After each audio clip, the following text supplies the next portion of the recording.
चूल आणि मूल या संकल्पनेत गुंतून पडण्यापेक्षा वेगळं काहीतरी करण्यासाठी धडपडणाऱ्या महिला शहरी भागात नेहमीच पाहायला मिळतात। मात्र ग्रामीण भागात शेतीवर अवलंबून असणाऱ्या लहान शेतकरी कुटुंबातील महिलाही त्या बाबतीत मागे राहिल्या नाहीत। जळगाव जिल्ह्यातील शिरसोली इथल्या लताबाई बारी यांनी प्रतिकूल परिस्थितीवर मात करीत 30 गुंठे क्षेत्रावरील गुलाबाच्या शेतीवर आपला संसार फुलवलाय। महिन्याकाठी सरासरी त्या 15,000 रुपयांपर्यंत उत्पन्न कमवतात। तसंच शेती करत भांडे आणि कपडा विक्रीचा व्यवसाय सुद्धा त्या करतात। आज आपण लता बारी यांची गुलाब शेती पाहण्यासाठी जळगाव जिल्ह्यातील शिरगावात जाणार आहोत।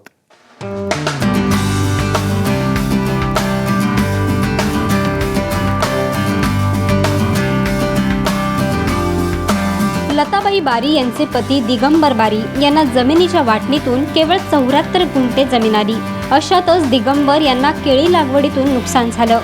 लताबाईंना उदरनिर्वाह भागवताना तारेवरची कसरत करावी लागत होती। त्यामुळे लताबाईंनी पारंपरिक पिकांना फाटा देत गुलाबाच्या शेतीचं धाडस करण्याविषयी पतीजवळ आग्रह धरला। दिगंबर यांना पत्नीचा व्यावहारिक सल्ला पटला। 6 जून 2011 रोजी लताबाईंनी 30 गुंठ्यांवर गुलाबाची लागवड करण्याचा निर्णय घेतला। लागवडीसाठी लागणारी 2000 कलमं 30,000 रुपयांना पुण्यातल्या एका नर्सरीतून खरेदी करण्यात आली। 5 वर्षापासून फुलशेती करताय। याच्या अगोदर केळी करायचे। केळी करायला आपल्याला कमीत कमी 1 वर्ष लागतो केळीच्या कालावधीसाठी। पाणी जर कमी पडलं तर आपली 1 वर्षाची मेहनत वाया जाते। त्या मेहनतीसाठी ते आम्ही 1 वर्ष केळी केली आणि ती पूर्ण खंदून सण फेकावं लागली। 1 वर्षाची मेहनत खर्च आपल्या कमी भांडवलमध्ये तो एक वाया गेला। तेव्हापासून मी ठरवलं की आपण शेतीच करली तर फुलाचीच करू बा। या हिशोबाने आता आम्ही 5 वर्षापासून गुलाब शेती करताय। कलमांची लागवड 2.5 बाय 4.5 फूट अंतरावर केल्यानंतर गुलाब शेतीची मुहूर्तमेढ रोवली गेली।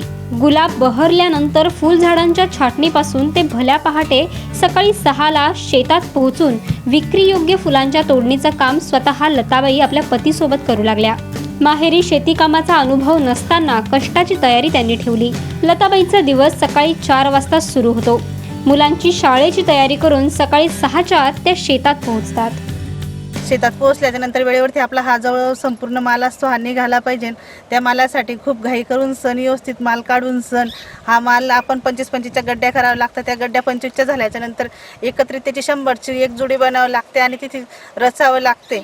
असे आपल्याला 1000, 2000, 2500 माल निघतो हा रोज। मी माझे पती आम्ही दोघं येऊन सण 1000, 2000, 2500 मालाची कॉपीशिटी काढतो आणि मार्केटला पोहोचवतो। तर मार्केटले जितका लवकर माल पोहोचला तितका भाव व्यवस्थित मिळते। सकाळी 5-5:30ला उठायचं, शेतामध्ये यायचं, फुलं तोडायचे। फुलं तोडणी झाल्यानंतर त्यांना जमा करून गसोडा बांधून मोटरसायकलवरती जळगावला पोहोचायचं। मार्केट झाल्यानंतर घरी आल्यानंतर काही गावातल्या लोकांच्या समस्या असल्या त्या सोडायच्या।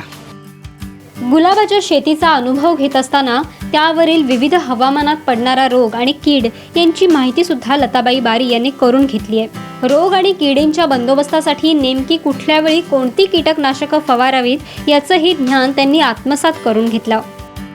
जे शेतीचे फुवारे असतात हे मालूम नव्हते की आपण त्या व्हायरस आला किंवा त्याच्यावरती लाल्या रोग येतो, थ्रिप्स येतो, ती पांढरी कळी, ही कळी पूर्ण पांढरी होऊन जाते।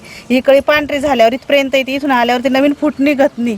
त्याच्यासाठी आपल्याला कोणतं औषध करावं लागेल, त्याच्यासाठी प्रत्येक ठिकाणी आपल्याला औषधीवाल्याकडनं नेऊन त्याची माहिती घ्यावी लागली। त्या हिशोबाने तिथे नेल्याच्या नंतर ते सांगायचे की तुम्ही अशा टॉप फवारा। ही जी खांडणी असते गुलाबाची नेहमी आपण हे पानं असतात हे जर पानं काढले नेहमी तर जो येणारा माल असतो हा आपला एकदम सपूत येतो आणि त्याला मार्केटिंग व्यवस्थित मिळते। ह्या मार्केटिंगसाठी आपल्याला सकाळीच फुलं काढल्याच्या नंतर जो माल खराब असतो तो छाटून जो व्यवस्थित माल आहे तो व्यवस्थित काढून जळगावला न्यावा लागतो। लताबाई बारी साधारणतः जून महिन्याच्या सुरुवातीला गुलाबाची छाटणी करून घेतात। त्यामुळे चांगले फुटवे फुटून फुलांच्या संख्येत लक्षणीय वाढ होते असाच त्यांचा अनुभव आहे। लताबाई बारी यांच्या गुलाबाच्या शेतीला ठिबक सिंचनाच्या सहाय्यानं पाणी देण्याची सोय करण्यात आली आहे। त्यामुळे विशेष करून उन्हाळ्यात पाण्याचा तुटवडा निर्माण झाला असला तरी त्याची झळ गुलाबाच्या शेतीला बसत नाही। ठिबकवरती कसं असतं की जे पाण्याची आपल्याला बचत करायची ते खूप कमी पाण्यामध्ये आपल्याला पाहिजे तितकं उत्पन्न घेता येतं। आज यावर्षी उन्हाळा असल्यामुळे खूप दुष्काळ पडल्यामुळे पाणीच नव्हतं, आमच्या विहिरीला कमी पाणी होतं। तर आम्ही कमी पाण्यामध्ये 30 गुंठे क्षेत्र हे जगवलं। किमान आपल्याला 7 दिवसातून 5 दिवसातून का होईना ठिबकच्या साऱ्यानं थोडं थोडं सुद्धा झाडापाशी पाणी पडलं तरी आपलं पीक मरत नाही. तर आपल्याला जास्तीत जास्त उपयोग हा ठिबकचाच करायला पाहिजे प्रत्येक शेतकऱ्यानं. आणि जी ही विहीर असते तर ते विहिरीवरती प्रत्येकानं फिल्टर बसवलं पाहिजे. ते फिल्टर जर बसवलं नाही तर ते पाणी जे आहे या पाण्यामध्ये घाण येते आणि ती घाण पाण्यामध्ये अटकल्यावर ते आपल्या नळ्यांमध्ये अटकते. नळ्यांमध्ये अटकल्यावर जे पूर्ण आपले जे झाडं असतात त्या झाडांवरती त्या पाण्याचा पाहिजे तेवढा प्रयोग होत नाही. लता बारी यांना 30 गुंठे क्षेत्रावर लागवड केलेल्या गुलाबापासून दररोज साधारणपणे 1500 फुलं मिळतात. त्यांची विक्री जळगाव शहरात केली जाते. त्या फुलांच्या विक्रीतून रोज 700 ते 800 रुपयांची मिळकत मिळते. महिन्याकाठी त्यांना सरासरी 20 ते 22 हजार रुपयांचं अर्थार्जन होतं. कीटकनाशकं, बुरशीनाशकाची फवारणी, वाहतूक खर्च, रासायनिक खतं यासाठी 5,000 रुपये खर्च होतात. अशा प्रकारे खर्च वजा करता त्यांना 30 गुंठे क्षेत्रावरील गुलाबाच्या शेतीपासून 15 ते 16 हजार रुपये महिन्याला निव्वळ शिल्लक राहतात.